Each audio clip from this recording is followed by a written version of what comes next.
안녕하십니까. 주리세 채널 최인용 세무사입니다. 여러분 11호 대책, 최근에 부동산 시장 안정화를 위한 대책이 나왔는데요. 11호 대책 내용을 보니까 주택시장이 지금 안정화가 잘 안 되는 것 같습니다. 오히려 더 살 분도 팔 분도 지금 다 얼어붙은 그런 대책이었던 것 같은데, 문제는 이제 여기서 끝이 아니라는 거죠. 그래서 부동산 시장 안정화 대책의 내용과 그리고 앞으로 어떻게 주택을 보유하거나 구입하려고 하는 분들이 대책을 삼아야 될지, 우리 채널은 세금과 관련한 채널이기 때문에 세금과 관련한 면에서 한번 말씀을 드려보도록 하겠습니다. 안정화 대책에 대한 주요 내용을 한번 보도록 하면요, 여러 가지 주택 수요 관리 강화 측면에서 서두에 보면은 주택시장 안정화 대책이 지금 고가주택이 많아지고, 그리고 그 고가주택에 대한 시장 전반으로 확대되는 걸 막겠다라는 그런 취지입니다. 그래서 이 주택 수요 관리 강화 측면에서 토지 거래 허가 구역을 추가로 지정을 했죠. 서울 전역 또 경기에 12곳을 지정을 해가지고 사기 전에 허가를 받도록 하는, 다소 주택 구입하기가 너무 어려운 그런 상황이 좀 됐고요. 부동산 금융 규제를 또 강화를 해서 주택 가격 수준에 따라서 15억까지는 6억, 그 이상은 점차적으로 주택 대출이 줄어드는 그런 내용도 포함이 됐습니다. 자, 그리고 부동산 거래 질서를 확립하겠다 해가지고 이제 고가 주택을 취득할 때 세무조사를 전수 검증을 하겠다라고 하는 그런 내용도 포함이 돼 있어서, 이제 앞으로 좀 고가주택을 취득하거나 할 때는 재반적인 준비도 같이 해야 됩니다. 자, 문제는 여기가 아니고요. 부동산 세제 합리화를 통해서 보유세나 거래세를 조정을 하겠다라고 하는 내용이 앞으로 11호 대책 이후에 우리가 준비를 해야 되는 내용인데, 문제는 시간이 별로 없다는 겁니다. 자, 11호 대책에 대한 처분하고 보유하고 그다음에 취득할 때 세금을 한번 보도록 하겠습니다. 부동산을 처분할 때, 취득할 때, 그리고 보유할 때 이렇게 순서적으로 팔고 또 사고 계속 보유를 하고 또 다시 팔고 하겠죠. 자, 그때 양도소득세나 상속증여세를 처분할 때 내게 되고요. 취득할 때는 취득세를 내게 되는데, 그리고 보유할 때는 재산세나 종부세를 내죠. 처분하고 취득할 때 내는 양도세나 상증세 또 취득세에 대해서 요걸 묶어가지고 거래세라는 표현을 하고요. 보유할 때는 보유세라는 표현을 합니다. 그런데 여러분, 그 부동산 가격을 낮추려면요, 사실은 보유세를 높이는 편이 좋아요. 그리고 거래세는 비교적 낮게 해주면 거래가 활발하게 일어나면서 보유를 꼭 할 사람들만 하게 되거든요. 거기에 따른 우리나라는 1세대 1주택자들이 보유를 오랫동안 하게 되면 고가주택이라고 하더라도 종부세를 좀 완화해주는 그런 완충 규정이 있기 때문에, 사실은 법이 세법적으로 보면은 보유세를 높이고 거래세를 좀 낮춰주는 게 좋습니다. 자, 그런데 부동산 거래세가 보유세가 어느 정도 위치를 차지하고 있느냐라고 하는 내용을 24년도에 나온 논문이 있는데요. 우리 신미정 연구원님이 한국지방세연구원에서 발표한 자료입니다. OECD 국가들 중에 우리나라가 거래세가 얼마나 높으냐 하는 비중을 보면요, OECD 평균보다도 훨씬 더 높습니다. 지금 총 조세 대비 대한민국이 거의 1위고요. GDP 대비로도 호주 다음으로 굉장히 많고, 민간 부동산 대비로도 대한민국은 굉장히 좀 높은 편에 속합니다. 그래서 OECD 평균보다 훨씬 더 많은 그런 거래세를 우리가 부담을 하고 있다. 거래세는 아까도 말씀드렸듯이 양도소득세, 또 취득세, 또 상속이나 증여에 들어가는 비용을 말합니다. 우리랑 비슷한 일본도 보면요, 일본은 여기 맨 아래쪽에 있어요. 그죠? 일본은 거래세보다도 보유하는 데 대한 세금이 조금 더 낮은 그런 나라들입니다. 그래서 OECD 국가를 가지고 본 거래세 비중을 좀 저희가 살펴봤고요. 보유세도 한번 저희가 살펴보도록 하겠습니다. 보유세를 보면요, 보유세에 대한 내용은 우리나라가 대부분 중간 정도 있죠. 그래도 OECD 평균보다는 좀 높습니다. 총 조세 대비로도 좀 높은 편이고, GDP 대비로도 OECD 평균보다 좀 높은 편이고요. 또 OECD 평균보다 민간 부동산 대비하고는 약간 낮은 걸로 이렇게 나옵니다. 보유세가 높은 나라들은 영국, 미국, 캐나다, 일본, 이런 나라들이 지금 GDP 대비로 보유세가 좀 높은 나라에 속합니다.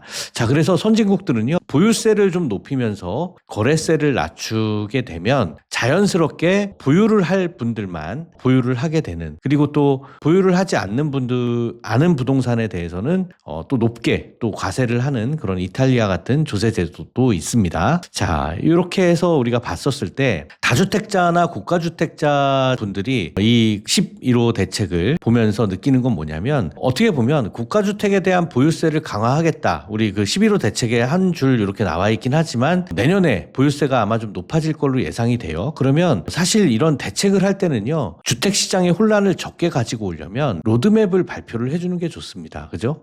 우리가 그 국가에서 국가주택에 대한 보유세를 어떻게 강화를 하겠다. 그리고 또 내년 2026년 5월 9일까지 다주택자 양도소득세 중과세도 지금 유예가 돼 있는데, 그게 연장이 될지 아니면 갑자기 살아나서 다주택자들이 이제 팔지도 못하게 될지 어느 하나 예측을 할 수가 없어요. 이런 정책은 굉장히 혼란을 가져오게 될 수가 있기 때문에 미리 이런 정책을 입안하시는 분들이 혹시 보신다면 이런 고가주택에 대한 보유세나 다주택자 중과세에 대한 로드맵을 좀 보여주셔서 언제까지 팔도록 하면 이게 중과세가 안 된다라고 하는 국민들이 대비를 해줄 수 있게 해주는 게 그게 맞지 않을까라는 생각이 듭니다. 자, 그래서 고가주택에 대한 보유세가 선진국처럼 이렇게 강화가 되는 걸로 로드맵이 나온다고 한다면 자연스럽게 고가주택에 대한 수요가 감소할 거예요. 지금 집값이 살고 있는 분들도 나 이렇게 왜 이렇게 집값이 많이 높아져가지고 종부세 많이 내는지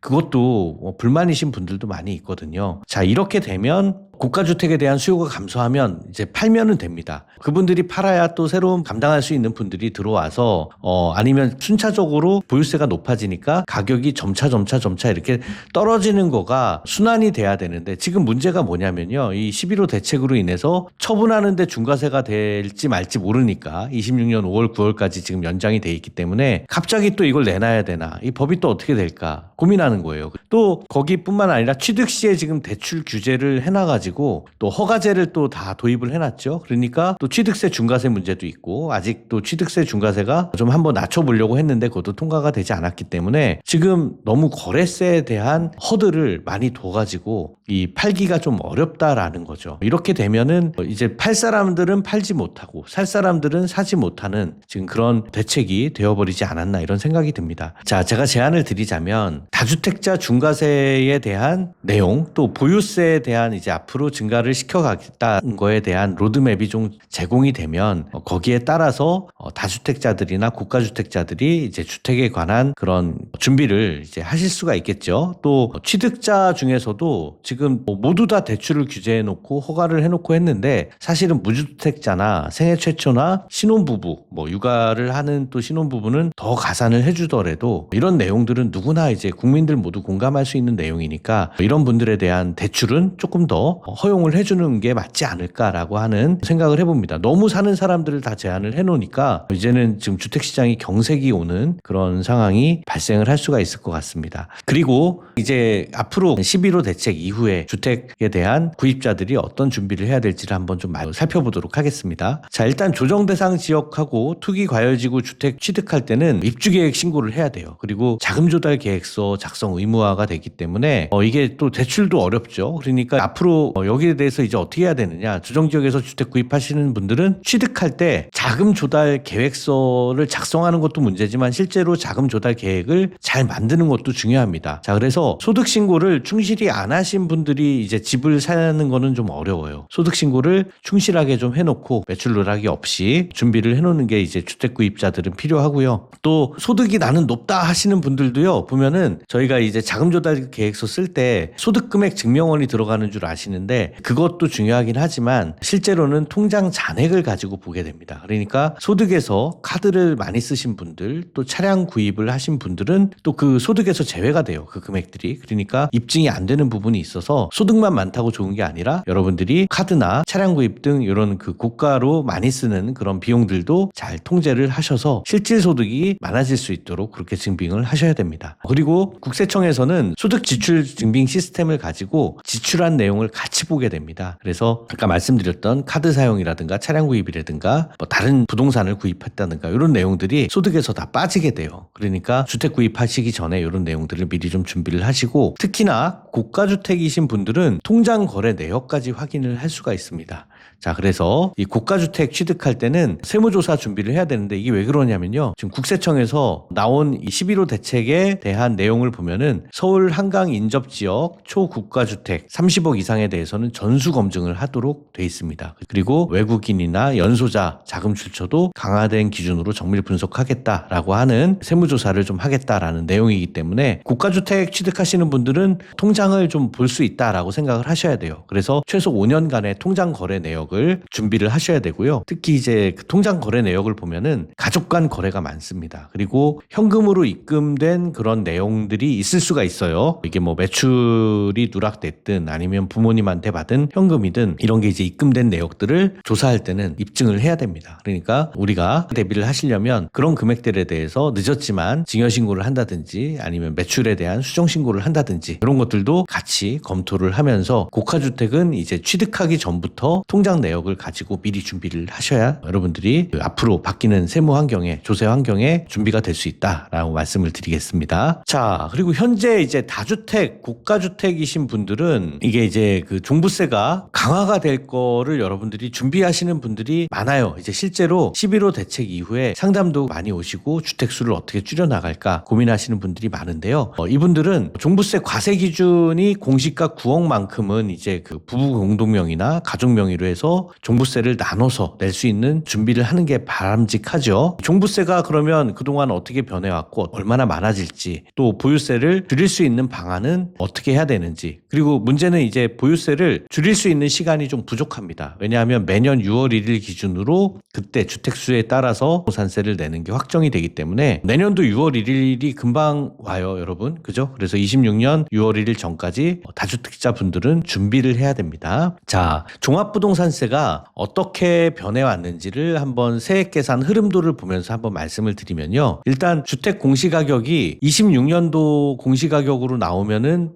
지금 집값들이 많이 올랐기 때문에 많이 올라가겠죠. 그죠? 일단 주택 공시가격이 올라갈 거예요, 여러분. 그리고 공제 금액을 해주는 게 있지만 지금 거기에 공정시장가액 비율이라고 하는 거를 주택분 60% 해주고 있는데 이게 원래는 100%였어요. 22년, 23년도 요때쯤에는 이게 로드맵으로 해서 공정시장가액 비율을 매년 10%씩 올려가겠다라고 하는 그런 로드맵이 있어서 그게 100%까지 올라갔었습니다. 이거를 순식간에 60%로 낮춘 거예요. 시행령에 있는 규정으로 해서 요거를 낮췄는데 이게 2026년도 초에 되면은 시행령 개정안이 나오게 되는데 이 공정시장가액 비율이 높아질 가능성도 있습니다. 아니면 그게 단계적으로 높아진다고 하더라도 일단 주택 공시가격이 워낙 올라갈 거기 때문에 여기에 이 적용 비율까지 높아진다라고 하면은 그러면 종합부동산세가 굉장히 커질 수가 있습니다. 자, 그리고 이제 거기에 대해서 세율도 높아지게 되겠죠.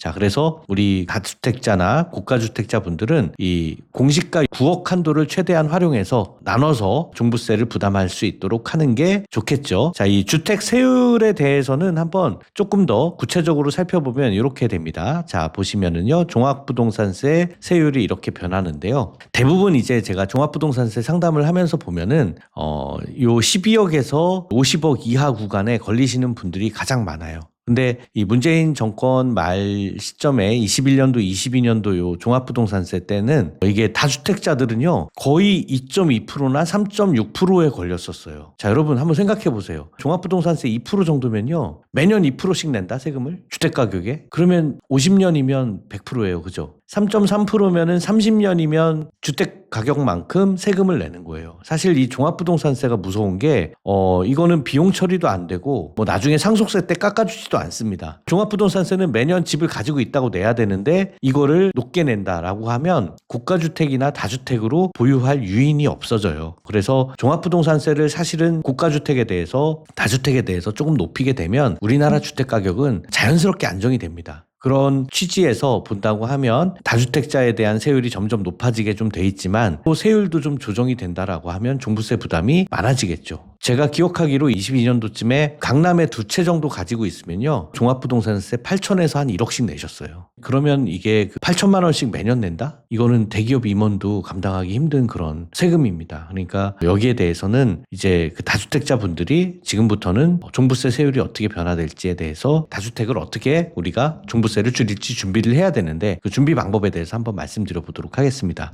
첫 번째는요, 종부세 면세 한도 9억 원을 최대한 활용하는 방법은 단독 명의로 가지고 계신 분들은 부부한테 일부를 증여하더라도 부부 공동 명의로 할 수가 있습니다. 최소 6억까지는 세금이 없으니까 그렇게 증여를 할 수도 있고, 아니면 6억에다가 5억 정도를 더 증여를 하면 시가 기준으로 한 11억 정도라고 하더라도 9억이라고 하는 공시가액은 시가만큼은 좀 아니잖아요. 시가보다는 좀 한 7, 80% 정도로 좀 낮게 평가가 되기 때문에 9억 한도를 최대한 활용을 할 수가 있습니다. 그래서 부부 공동 명의로 일부 증여를 하는 방법도 여러분들이 생각을 해볼 수가 있고요. 또 다주택자들은 1주택으로 검토를 하셔야 되는데 팔려야 되는데 팔리지가 않잖아요. 문제는. 그래서 자녀들한테 증여를 하는 방법을 한번 생각을 해볼 수가 있습니다. 소득이 있는 자녀들은 증여를 통해서 줄 수가 있고요. 또 자녀한테 저가 양수도를 할 수가 있겠죠. 자녀가 이제 소득이 좀 많거나 아니면 재산이 있는 경우에, 자녀들이 뭐 요즘에 주식 투자도 잘해서 재산이 좀 있는 경우들이 있습니다. 금융자산을 가지고 있으면 자녀들한테 저가 양수도로 주택 일부를 넘길 수가 있겠죠. 한 채를 다 못 넘기더라도 일부라도 넘기시는 게 종부세 면에서는 유리할 수가 있습니다. 나중에 또 추가로 상속이나 증여로 또 다시 줄 수도 있으니까요. 자, 그리고 또 자녀가 주택을 가지고 있거나 부동산을 보유하면 자녀의 주택이나 부동산과 교환하는 방법도 한번 생각을 해볼 수가 있습니다. 요거는 여러 가지 각각 1주택을 만들면서 교환을 하면 유리하기도 하고, 또 감정평가를 통해서 조금 더 유리하게 할 수 있는 방법들이 있기 때문에 합법적으로 절세를 할 수 있는 방법들을 여러분들이 여기서 찾으셔야 됩니다. 자, 문제는 보유세를 줄일 수 있는 시간이 부족하다. 내년 6월 1일까지 해야 되기 때문에 이제 앞으로 주택 시장의 변화에 따라서 정부가 갑자기 발표를 하더라도 대비를 하실 수 있도록 여러분들이 준비를 하셔야 됩니다. 자, 11호 이후의 절세 대책, 다주택자 국가주택 경우에는 이제는 보유세 준비를 해야 됩니다. 여기가 끝이 아니었어요. 그리고 26년 6월 1일 전까지 준비하시길 바라겠습니다. 저희 가연세무법인으로 연락 주시면 이런 내용들에 대해서 전문적으로 상담을 드리고 있으니까 여러분들 구독, 좋아요 해주시고, 이후에 또 나오는 내용들도 계속해서 여러분들에게 주리세 채널 통해서 설명을 드리도록 하겠습니다. 감사합니다.